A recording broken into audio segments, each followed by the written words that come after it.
a lot about us.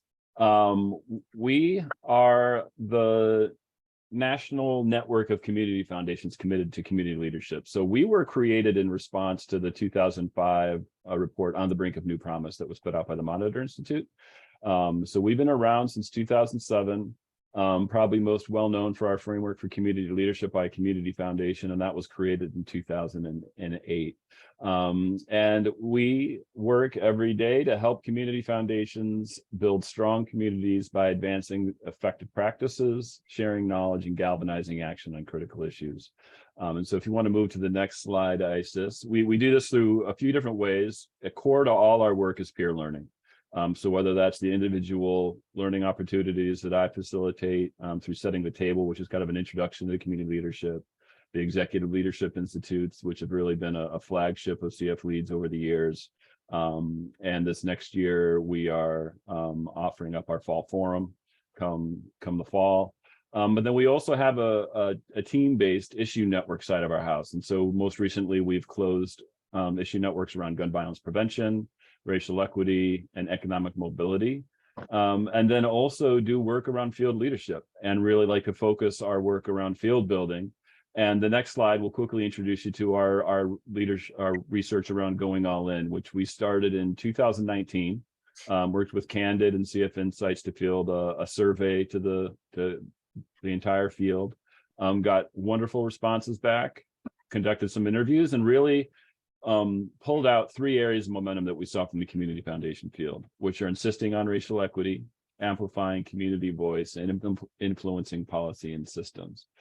And so we're excited to be partnering with Sarah and Taisha and Isis of Philanthropy together on this webinar, because giving circles can be a great way of both insisting on racial equity and amplifying community voice and engaging those communities and community-driven philanthropy in new and different ways. And so I'm gonna kick it over to Sarah real quick so that we can get on with the meat of the webinar. So thank you. Awesome. Thank you, Len. And hi, everyone. My name is Sara Lomelin. I'm the CEO of Philanthropy Together, and we're so glad that you are all here. So let's get started. We're going to talk about, the $1 million question. What is a giving circle? Why are those important? So first of all, who we are, right? We're Philanthropy Together. We're a global nonprofit initiative with the mission of diversifying and democratizing philanthropy by starting new giving circles and helping existing giving circles thrive. We support giving circles of all shapes and sizes that are focused on a wide range of issue areas with diverse and unique lived experiences. Our mission is, we believe in our mission that everyone is a philanthropist. We really believe that the landscape of philanthropy is shifting, and giving circles will continue to play a transformational role in bringing in many more and more representative voices to the table. More people of color, more women, more youth, more LGBTQ folks, those without wealth, people in rural communities, religious minorities, and many, many, many more. But first, to start, what is a giving circle, right? We love this definition by our friends at Amplifier, which is a network of giving circles based on Jewish values, based in New York. So a giving circle takes your mind, your talents, and financial ability seriously and makes giving a collaborative social experience. They create caring, generous communities of people who act intentionally, thoughtfully, and strategically together. And please, just think about those 3 words, because this is not crowdfunding. These are people that are intentional, thoughtful, and strategically giving together. So what are the steps that you need to have a giving circle? The first of all is you need a group that is going to create a sense of belonging on something that is bigger than an individual self, right? A group with shared values that gathers and builds a community and gets together. The second step is to create a space for discourse. As we have seen, in the past few years, we don't talk to our neighbors anymore. Polarization is everywhere. And giving circles create a space for people with different perspectives to get together to discuss, a common vision, to find the commonalities and the shared values and learn together. The third step is that group that gets together and discusses, they give with trust. The group decides together where they're going to give their money, their time, their talent. And they trust in each other and they trust in the process. Many times, most of the times, the pool fund of the giving circles is it's there before people know where the money is going to go, right? So people are given their funding before that. So they're trusting in each other in the process. And also that trust, because giving circles are closer to the communities that they represent, the trust goes down to the leaders on the ground. And then the fourth step, and for me, the most important, is to act in abundance. Giving circles don't stop at the financial gift, they engage beyond the dollars for amplified impact. So the end result is an impact that is multiplied by the power of the group. You get more money given out, stronger community, and bigger change, right? Giving circles are not new and definitely not American. They have been in existence for many centuries and generations all across the globe. Every single culture has a type of community philanthropy, right? People getting together, helping their own communities. And the amazing part about Giving Circle members is that they are not your regular donors.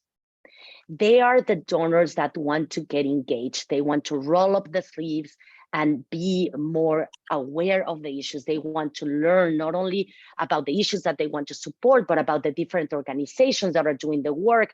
And they want to learn more about philanthropy and about all the amazing programs that your foundation offers, right?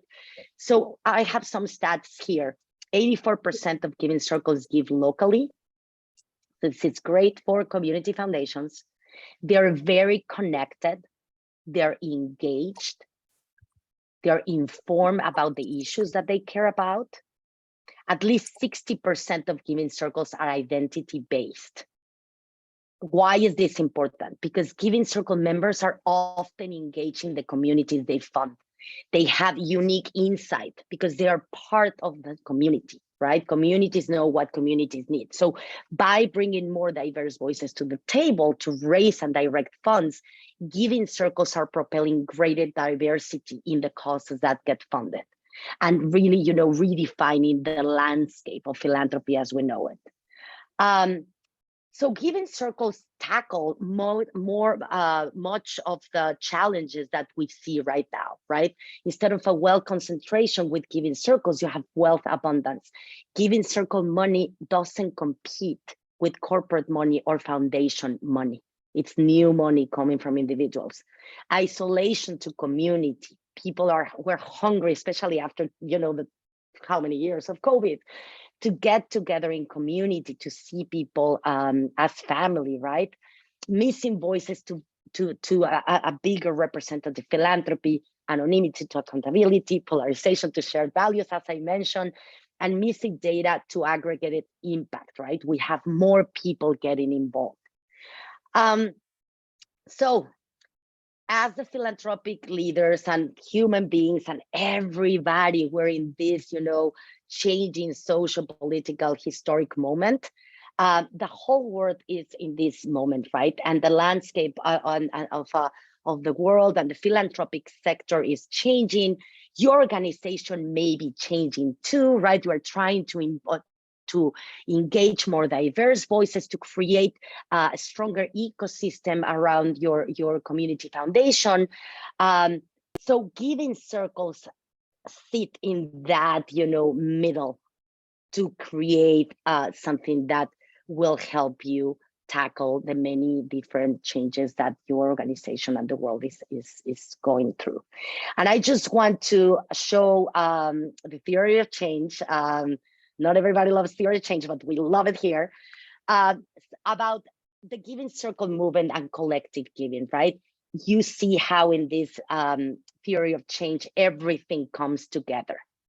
People are learning and connecting. They're pulling their funds and their time, and they're democratically engaged.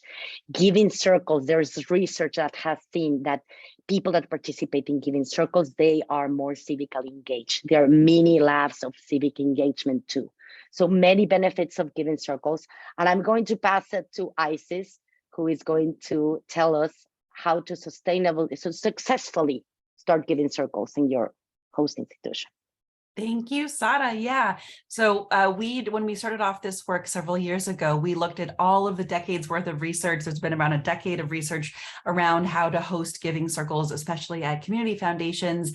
And then we followed up with really in-depth interviews with about 15 community foundations all across the country who have been hosting giving circles. And we really heard from them what was hard, what didn't come out in the research, what have they learned over their time doing that. And from all of those insights, we pulled together a lot of interesting insights around how folks can do this best. Of course, none of this work will ever be 100% successful or sustainable. This is about individuals and people and community, but there's a lot that we've learned that we're happy to share with you today. And I see there's somebody in chat asking about the theory of change. Yeah, the theory of change is on our website as well. So to start, it's really important to think about what does success, when we're talking about successfully hosting giving circles, what do you mean by success? And folks get into the work of giving circles for so many different reasons, especially as a host organization. Is it about advancing conversations of values and equity within your community and within your internal group? Is it about gaining powerful ambassadors in the local community, having increased new donors, expanding your own knowledge of grassroots organizations? It might be about increasing civic engagement or aligning with your own impact evaluation. So first off, we really encourage you all on this call to think about what does success look like for you when you're even considering giving circles, and centering your work around giving circles, aligning to those success measures. As we did this work, we felt like there were 6 main things that you need to think through when defining what that looks like. So your hosting vision, how does it align with your mission, your outcomes, what you're expecting for this work, the actual design of the circle. This needs to be done in complete partnership with the community. This isn't you as a host organization coming in and saying what has to happen, but it's more about how can you support leaders on the ground in designing a giving circle experience that aligns with what they're hoping to do and with what you can offer as a host organization. Really developing that strong relationship between host and circle. How does this integrate with your existing staffing and the supports that you offer, all of your existing grant making, the investment that you're willing to put into this work? This really is programmatic at the end of the day. The fourth big question is on the leadership piece. We'll talk about this in a second, but having the giving circles themselves really lean into their own agency in this work, that is the most important piece that we found to make this successful and sustainable long-term. This is not about a host organization doing 100% of the work and just having a few meetings with community leaders. This is really about empowering, to what Len was saying. This is about leaning into the leadership of the community itself. So how are you defining those shared expectations, and how are you really enabling leaders to own that work the way that they see the way it should happen? The fifth question here is around hosting infrastructure. There's so much to think through when it comes to data tracking, technology, how you're communicating all of this work, both between the host and the giving circle, and then also externally as well. And then in terms of long-term impact, what is the impact evaluation you're looking for from this work? How are you potentially stewarding the donors in that giving circle within your own community foundation, the civic engagement piece, and the life cycle? And so what we've done through our Launchpad for Hosts program, which I'll talk through in a second, is really go deep into these 6 questions as individual modules.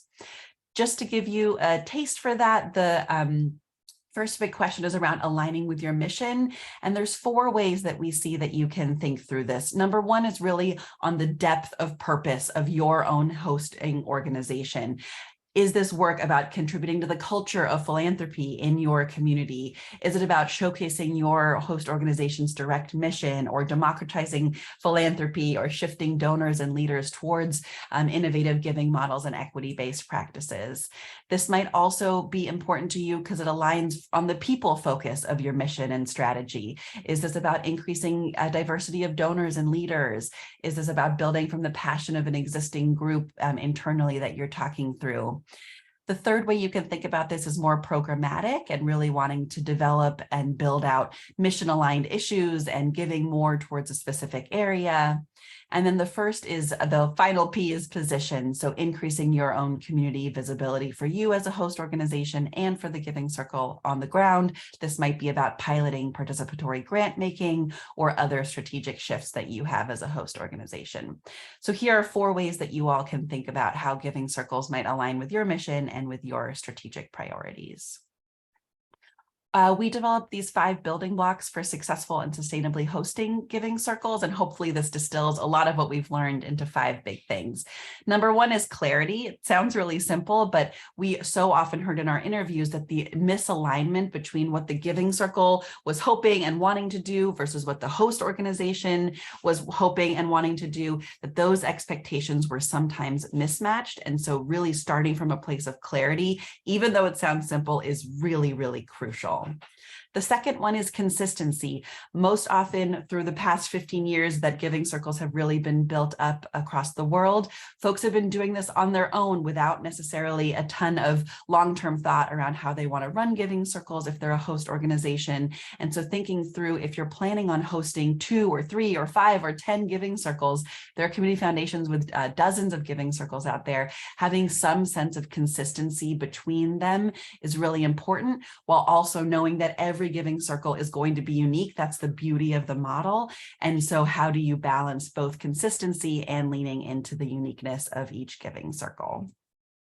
The third, as I mentioned a little bit earlier, is agency, really leaning into the passion and the leadership and the ownership of the Giving Circle itself. This is not about you parachuting in and deciding what the host, what you as a host organization necessarily want for the Giving Circle, but how are you working in a real deep partnership and enabling agency within the Giving Circle itself.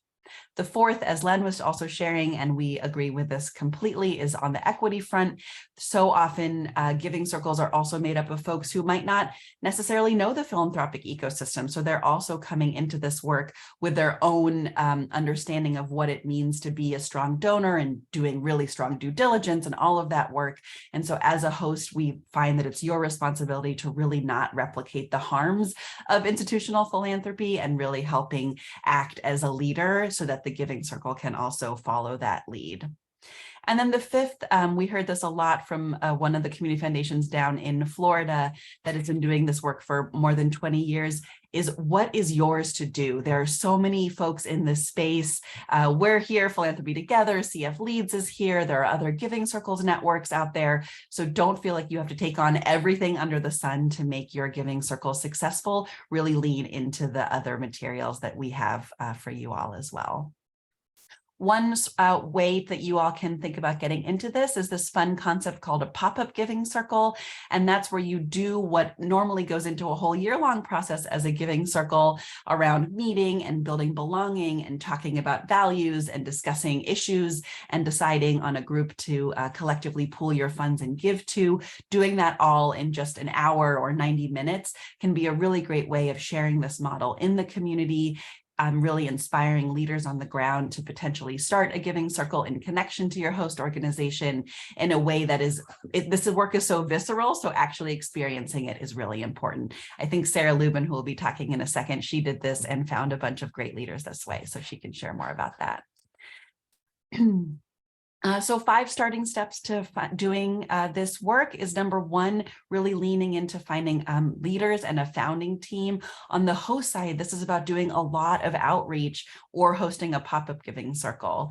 The second step is supporting the leaders of that Giving Circle that you're hoping to host through that startup process. The startup process of a Giving Circle can take many, many months. And so working with them to help define their focus and their values and the financial contribution piece really being that incubator is really supportive, and we give you a lot of tools to do that are all open source on our website.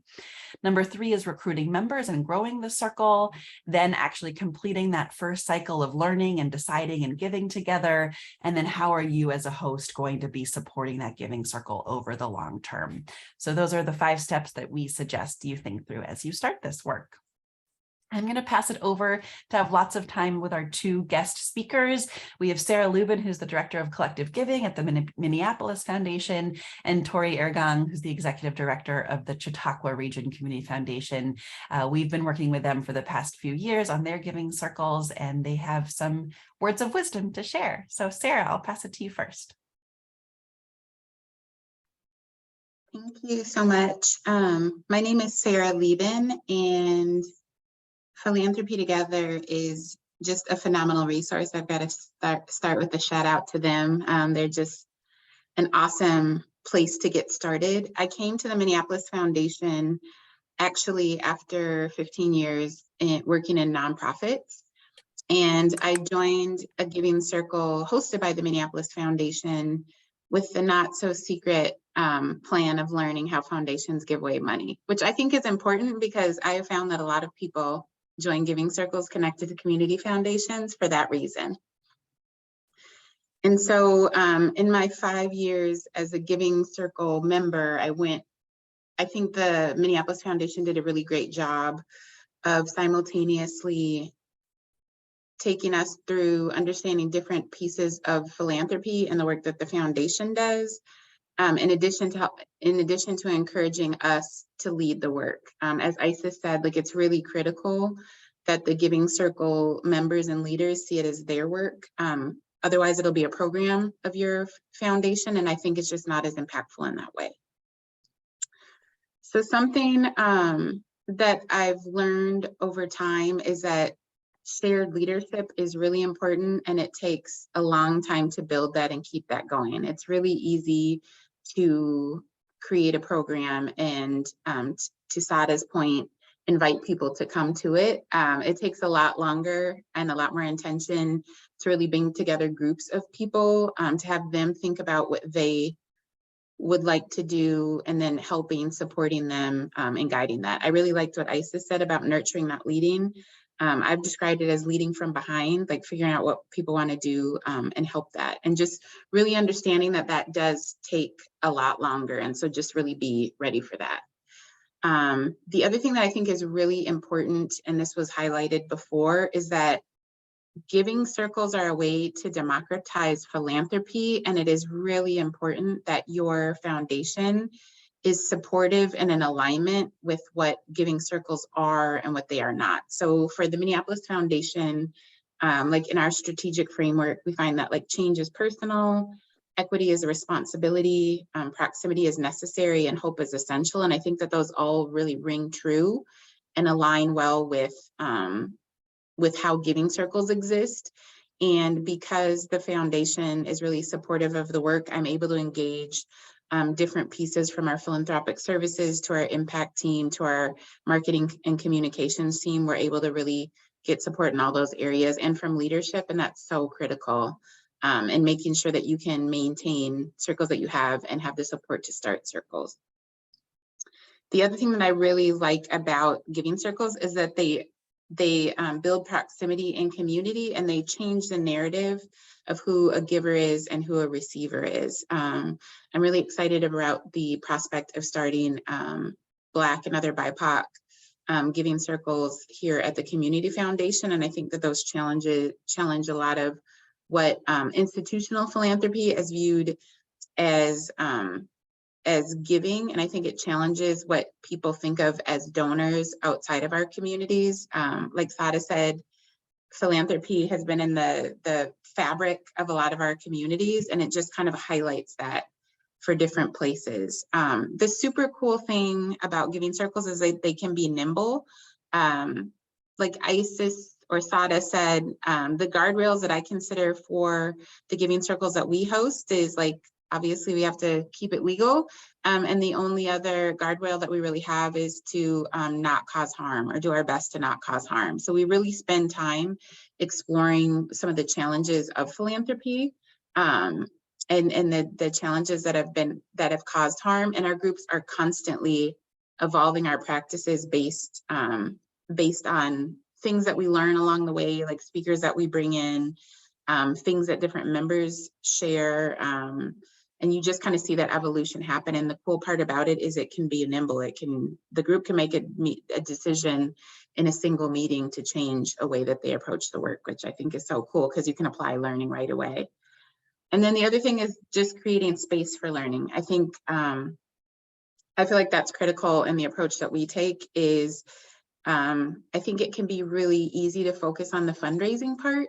And for me, the most important part is the learning that you do both about community issues, but also about yourself as a donor and as somebody focused on equity. And so I definitely think it's important to create space for that.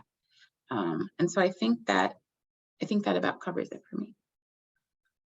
Thank you so much, Sarah. I'll pass it to you, Tori. Thank you so much. I feel like we could stop right there. Sarah has covered a lot, and everything that she said, I would just say sort of ditto to. So at the Chautauqua Region Community Foundation, we are, I would say we are a small to mid-sized community foundation. And so I'm going to give an extra focus and an emphasis on giving circles to my peers that are in this group who come from smaller community foundations. I actually think that we have an advantage as a smaller organization, and that the work that we can do to launch and host giving circles may be easier because we don't have large program departments. We have smaller staff that are cross-trained and wearing multiple hats. And so it's a lot more, maybe it's easier, maybe it's a little bit of a quicker process for us at a smaller foundation. So if you're here and you're thinking, I don't know how we would possibly do this or staff this or support this, I just give you a lot of encouragement. For us, we kind of find sometimes in life, you're in two different places and those worlds align. And so my experience through the Executive Leadership Institute that CF Leads provides annually in jumpstarting our journey in community leadership work, and then simultaneously finding Philanthropy Together's Launchpad for Hosts, and having those two experiences happen, within a few months of one another. At the same time that our community was transitioning a group of women who've been focused on issues facing women and girls, just provided a lot of alignment in one moment to say, wait a minute, maybe a women's giving circle is something we should explore in Chautauqua County. And having language around hosting a giving circle rather than it's not our foundation's circle, right? It's our community's circle, and it belongs to the women and girls of our community. And so what role might the Chautauqua Region Community Foundation play as a host? And so I think it's really important. It aligns perfectly with the community leadership work that we don't do things to our community. We should be a part of the community that is, of, by, and for the community in which we're located. And a giving circle is like just a perfect synergy with that. So we are much earlier on in our pathway. We're working with an existing group, as I mentioned, that is trying to find a more sustainable way to exist and kind of a new path forward. And so that coalition of Chautauqua County women and girls, and they're committed to seeing women and girls in our community thrive. And really a giving circle is the next iteration of their work. And so we are in that, I would say we're in the first 2 steps of that 5-step process that ISIS had up with all those great graphics, where we're really working with some leaders and building that initial leadership team. And we're moving slowly. I think Sarah also talked about pace. And so one of the lessons learned is that things don't move as quickly when you're doing them the right way, when you're trying to launch a giving circle in the best way, and learning from the examples of those who've gone before us. So we're building a leadership team and trying to be intentional, that it will be diverse, that it will be representative of the community, and that it will be comprised of folks that are really passionate about this. They don't just say yes because someone sort of twisted their arm. They're really deeply engaged. And so we're working on that. And then really thinking through how we can structure this in a way that's very local and community driven, in terms of what the buy-in amount is, what the commitment timeframe is, the structure that the circle will have, how it will make decisions, how it will govern the types of events that it wants to host. So every decision gets to be localized and owned by the circle. And really our job at the Community Foundation is to just bring resource. And I think so much of Philanthropy Together, if I had any lessons learned, it would be to anyone who's thinking of doing this or who's done it and had a rocky start, immediately go to Philanthropy Together and get as much resource as you can. There's no reason to sit in a room by yourself or with your team and struggle or be confused or not, wonder who you could talk to about things. I have found that the folks that are running giving circles, both in volunteer capacities and at host organizations, are some of the most generous people I've ever met with their time, their ideas. They want to help you avoid any pitfalls that they encountered. They want to share their lessons learned. And more than anything, they want you to succeed. So I would encourage that.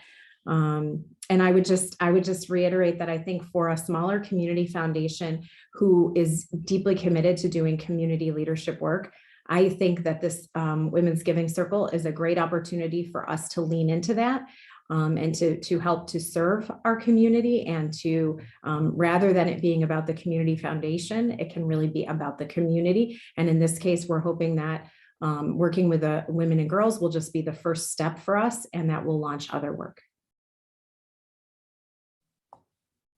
Thank you both so much. Those were wonderful, wonderful commentary on giving circles and hosting them. Before we dive into questions, we just wanted to share a little bit. We've talked about this concept of Launchpad for Hosts, which is the program that we run at Philanthropy Together. And I just wanted to share a little bit more background in case anyone would like to join us. It starts February 28th to April 4th. It's a 6-week program, but that's really just the start. Once you're part of the Philanthropy Together family, you're welcome to join all of our other programs as well. Applications are due on February 15th, and we have a special 20% off code for anyone who's here on this webinar today. So hopefully you all will want to join us.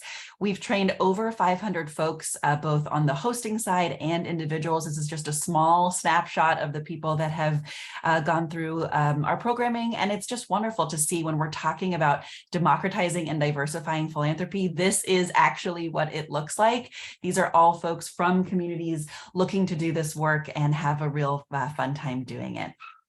There have been over 54 different community foundations and organizations and Jewish federations that have gone through the program the last 2 years. This is our 3rd time doing the program.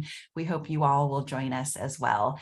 What you get out of this program, you get a 150-page printed toolkit. The first class didn't get it, but the second class did, and we're excited to bring it back again for this 3rd year, where you can take notes as we're going through all of the different materials and jot down reminders for yourself. So that's a really great tool to package everything up around how to host giving circles. We have a community forum where all of the recordings from our trainings will be posted, and you can ask questions. As Sarah and Tori were both sharing, this work is so great because it's about the collective and it's about building these relationships. So being in a class of people who are all going through this process together, and that community building is really, really valuable, and the way that you can make connections and ask questions from across the globe.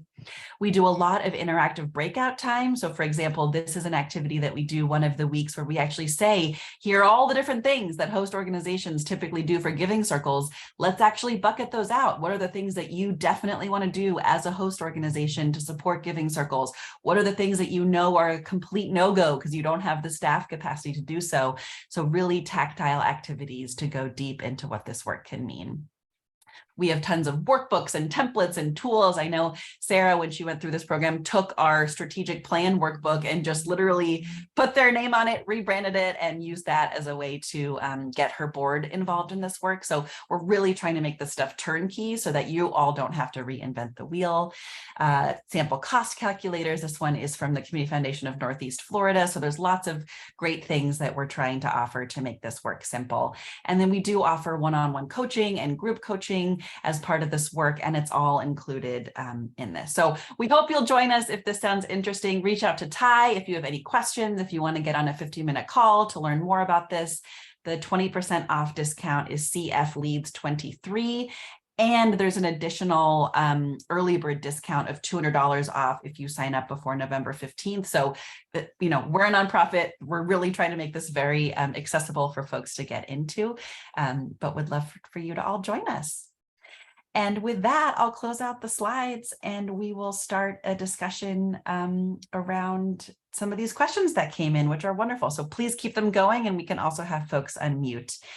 There was one amazing question from Kate at the Albuquerque Community Foundation. Do you want to go off mute, Kate, and ask your question live? Sure. So, hi, my name's Kate. I work at Albuquerque Community Foundation. We're working to start a giving circle serving the LGBTQ+ community. One question that has been for us is how you reconcile democratic engagement, voting on a grant, with kind of the trust-based philanthropy or equitable approach of avoiding that competitive hierarchical environment for nominees and applicants. A lot of times voting involves ranking the best or the most deserving organization, and we want to try to avoid that.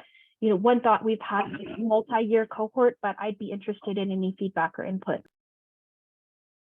Great question. Sarah or Tori, either of you want to share? I feel like this is an art and a science, and I don't have the answer, but I can share the different things that we've tried.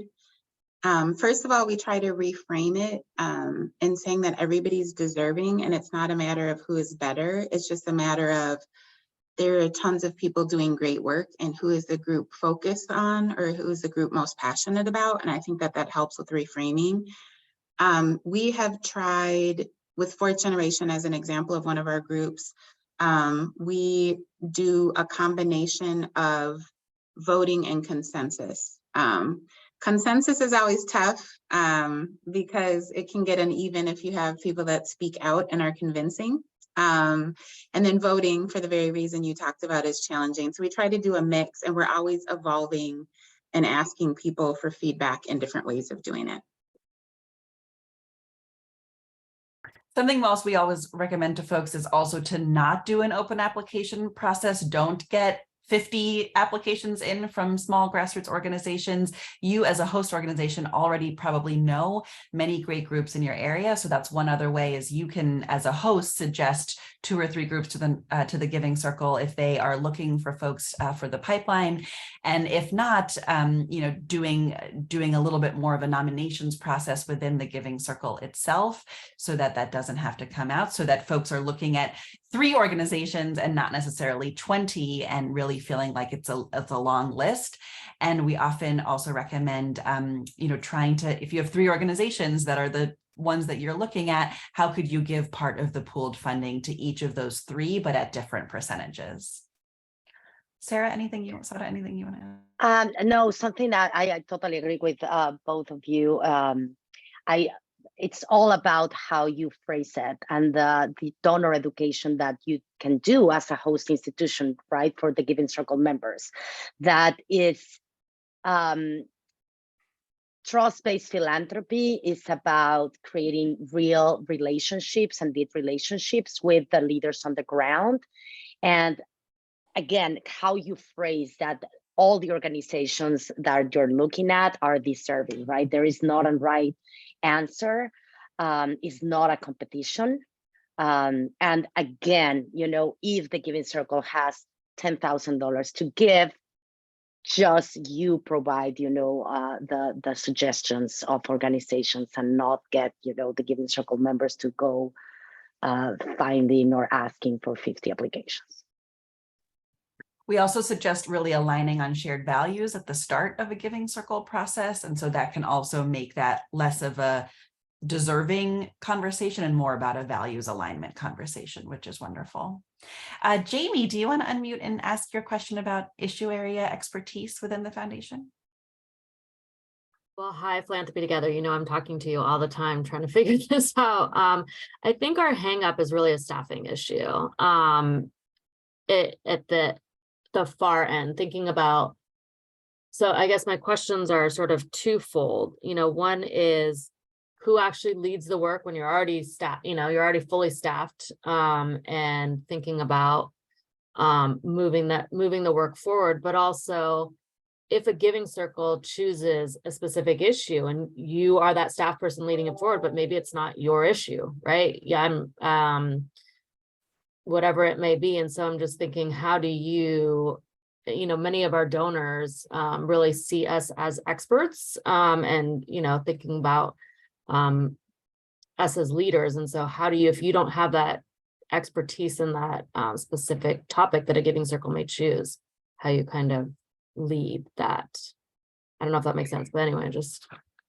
No, it makes sense, Jamie. And I would say lean in your community and invite experts. I think Sarah just put it on the chat too, because many giving circles, even though they can start focusing a specific issue area, maybe they get more specialized, or maybe, 2 years later, they want to focus on something completely different.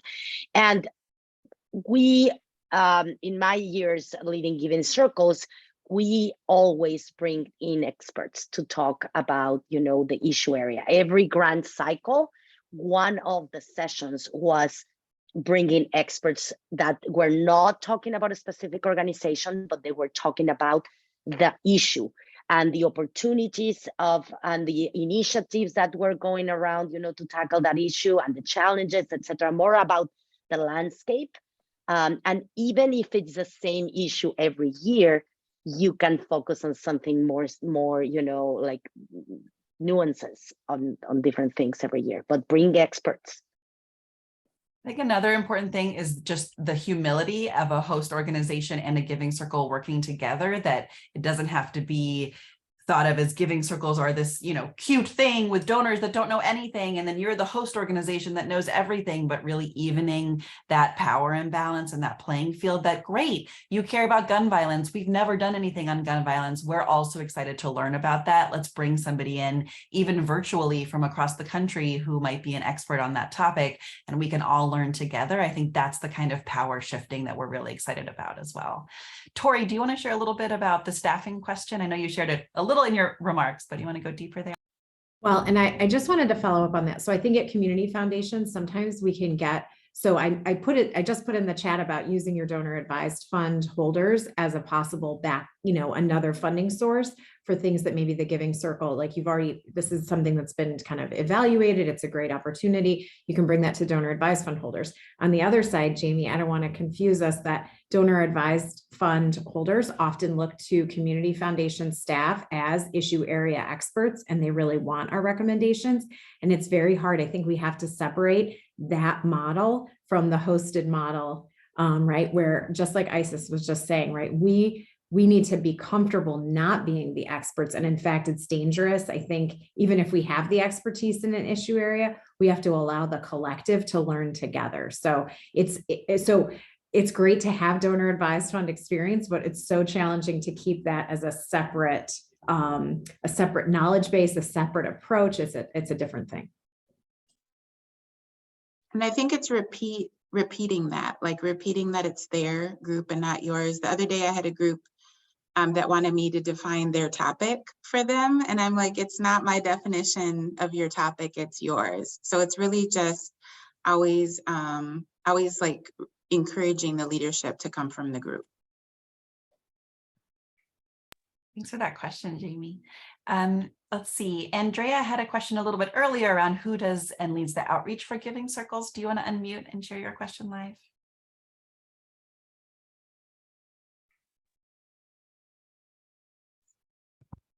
Thank you, everyone. Yeah, I was just wondering, and I got some answers in the chat that it sort of depends, but my question was, how do you recruit members? Who does it? Who leads that? Yeah, thank you. I can kick it off by just saying that, as a reminder, beyond hosted giving circles, there are grassroots giving circles popping up all over the world, in every single country of the globe. And those groups are getting together and recruiting members on their own. Like, this really is comes from a place of passion for this work. This is not about you don't have to view it only as like which staff person is going to do this, but really tap into the passion and the power and the agency and the leadership of the Giving Circle founding team itself. That's why we recommend starting with 3 or 5 people that are really going to lead this charge. And then the way the Giving Circle math goes, if you have 5 people who each invite 5 people, that's how you can start getting your Giving Circle off the ground. Sarah Lubin, anything you want to add on that? Yeah, I agree. The Giving Circles recruit their own members. Something we encourage them to utilize is social media. So like reminding them that each member is like social media. I think like Taisha, their group might use Facebook. Our group, we actually have one of the members is like a social media manager. And so it's their job to make sure that they're posting and encouraging our other members to share. And then what our foundation does is when it makes sense, they then also like share out, like if we have a major event coming up or if we have like a recruitment event happening, they'll share it to the larger community, but the vast majority is driven by people's social networks. Yes, and I would just add that sometimes, one of your board members may be interested in being that liaison between the foundation and the Giving Circle. So that board member could invite a couple of people to be part of the initial core group of the circle, and from there it starts growing. We have another question from Aaron around paying dues and what to do there. And Sara, you shared about the recurring donations. One thing we also wanted to share with everybody that the landscape of host organizations supporting Giving Circles is also really shifting day by day. Giving Circles, 40% of them used to be hosted 10 years ago, and we're redoing the research right now, but we think that number is actually declining because there's so many more online platforms that also enable Giving Circles to get that fiscal sponsorship back end of holding the money and dispersing the money to get the tax incentive versus a host organization. And so tools like Grapevine make that kind of automatic collection of donations really easy. And there are ways for you to use tools like Grapevine as a host organization to still collect the donations on a regular basis, to manage the group, to enable the Giving Circle itself to lead with agency and ownership around their work. But then the funds would still flow through your host organization and you would be the one deciding the granting process. So that's one thing to consider around the back end management and expertise. Dina, I see a few questions from you. Do you want to unmute and ask them? Let's see. Hi there, everybody. I'm Dina Jack, and I actually was typing another one, Isis, because you brought something to mind. But first of all, so we have 3 Giving Circles at the Texas Women's Foundation. And one of the issues we run into regularly is their fundraising activities, and they want to hold large events. And so how they want to use our platforms to raise that money. Sometimes they require insurance for these events that then go onto our books. So it gets very complicated there. And then my second question real quick, Isis, is your topic about online hosting makes me wonder if hosting Giving Circles may not be going the same way for community foundations that donor advised funds is, in that as donor advised funds are also more and more held by corporate entities, it's become less a part of the business model for a community foundation, and maybe Giving Circles are going the same way. So 2 different questions. Thank you. Corey, you want to jump in on either of those? Well, I feel like Sarah might, because she has a little more experience on the ground, she might be a better one to respond to how things are handled. Our intention with the Giving Circle is not to have fundraising events, but to simply have the annual payment made, and we are prepared to have that come through our online platform, and we recognize that. As far as insurance for events, again, we're hosting, and so it is an activity of our foundation, and so we would offer insurance to that just like we would for anything else. Thank you. Yes, I can add, Dina, that the Giving Circles that used to manage at the Latino Community Foundation, the Giving Circles had like a separate fund for their events. So that was not managed by the foundation unless the foundation was organizing an event for the Giving Circles. Giving Circle. Yeah. Okay, thank you. And so Isis, what do you think? Is the future of giving circles at community foundations going the way of donor advised funds? That might be going the way of donor advised. Yeah, it's a really good question. Jury's out in a post-COVID, still COVID world, but I think that's why we're have a program like our Launchpad for Host program, because we see so much potential for the dual benefit of giving circles also getting a little bit more structure and support and knowledge base, so they're not just out on their own and potentially replicating harms and not doing this in a really strong way. There's so many amazing benefits of having a host organization, but because it's happening so easily now with these online platforms, we're trying to acknowledge that we hope that host organizations see this as a worthwhile programmatic effort to invest into, perhaps slightly less on the business model front, but more about the impact in the community and the connection to local leadership, that's the piece to really uplift and why that's so important. On your other question, one other thing we see is that asking folks up front to sort of pay their dues, but then also to put in an extra 10 or 15% into a whole separate pot for all of the administration fees, and really shifting that mindset away from the perpetuating other myths and harms in philanthropy, that this work does require overhead. And so starting up that conversation on the front end can be really helpful as you do that. And also letting folks know that holding big fundraiser events doesn't have to be part of what this work looks like. I think there are sometimes folks come into Giving Circle work thinking, oh, I have to put on all these events, and that's the only way that we can raise funding. And that's not actually true. And so maybe you as a host organization can also draw some guardrails around what you think might be stronger ways of doing that in conjunction with the Giving Circle itself. Thank you so much. Jen, I agree with your comments. I do feel that, Fidelity or Schwab or Vanguard, they're never going to replace a community foundation as, the link with community, right? They can manage DAVs, but they don't have the expertise and the knowledge of what is going on in your local community. So Did we answer everyone's questions? Anyone want to unmute? I think we probably have time for one or two others.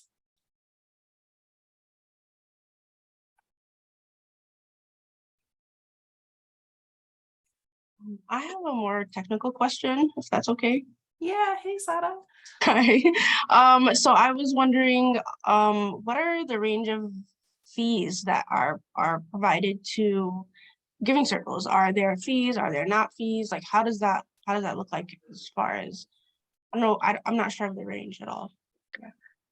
great question. I am going to let Sarah and Tori set the specific examples, but what we have seen is that community foundations charge anything from, as low as 3% all the way to 12-15% of the money raised, depending on the the services or what you are offering to the Giving Circle.